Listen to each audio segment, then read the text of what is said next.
this has been an especially stressful semester. If you're in school, you're probably on a lot of Zoom calls, and maybe you have a few things in class. And if you're at work, maybe you've worked at home or you're working at home part-time. And I just find that it's especially difficult to be on video calls all day, checking multiple emails and just losing track of time because I feel like I'm a virtual human being. Since doing school and working from home, I've had some especially good weeks and some especially hard weeks where I just feel frazzled.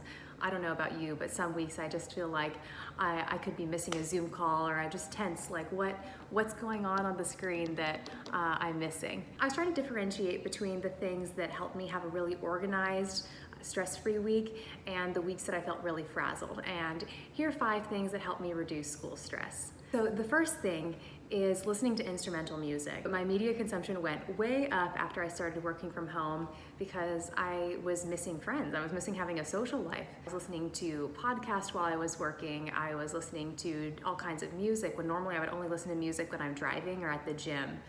And it was so many voices and so many talking heads, and sometimes I would be like, oh, my ears hurt, and I realized it's because I had headphones in all day.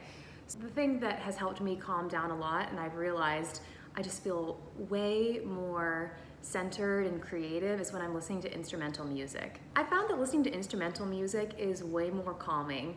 Now, it could be a movie soundtrack that you really like. I love the Pride and Prejudice soundtrack, or like Taylor Swift collections on piano. And it just helps me feel way more calm and centered and like less voices in my head, and I can focus on work and school way better, honestly, when it's instrumental music.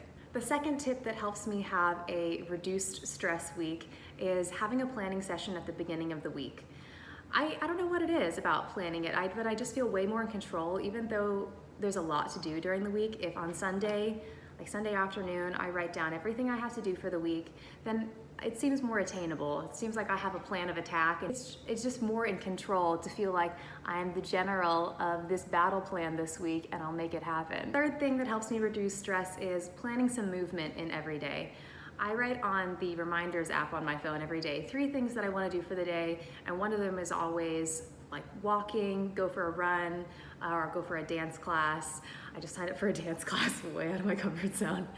I know that planning for some movement helps me feel better about the day. Even if I feel a little bit sluggish while I'm working, I know I'm going to get some movement in. I am not a couch potato, even if I feel like it right now. And it's something to look forward to, and I actually really look forward to getting exercise in these days. Maybe it's because it's getting out of the house. My 4th tip to reduce stress is have some social thing to look forward to. I find that it just really helps me feel more connected if I know that at the end of the week I have something to go to. I planned a breakfast with friends this weekend, and even though like maybe it's a lonely day or I just have a lot of like work things going on, it's nice to know that there's something fun that I'm going to be doing, and it just helps reduce stress in my week. The 5th thing that helps me reduce stress is having yummy food prepped and available in my house. I think the times that I'm most frazzled or like hangry is when I don't have any food in the house and I don't want to leave the house, so I'm eating like stale cereal. It's just not a good feeling. It makes me feel more stressed, and then I feel icky because I don't have good food. So usually like at the beginning of the week too, I'll try and like chop a bunch of vegetables or have some frozen meals. I mean, not the healthiest thing, but having some frozen meals available so that I know that I'm getting some good, satisfying food. It's nice to know that I have food in the house and available. Very simple, very simple. I said 5, but here's a bonus one. I like to do something creative that's not school related.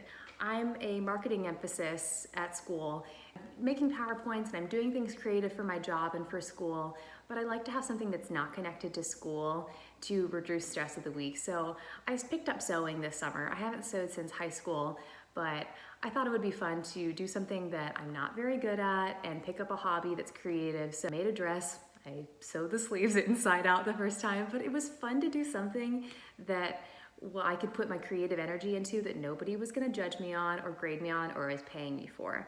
So I encourage you to think about some creative things that maybe you really liked in high school or early in college and pick something back up. make it be something that it's okay to fail at and nobody's really needs or is reacting to, but do something creative that makes you feel good. Finally, I hope these tips were helpful for you, that you can be listening to instrumental music, that you can be plan for movement, do something creative that no one's paying you for, have good food available.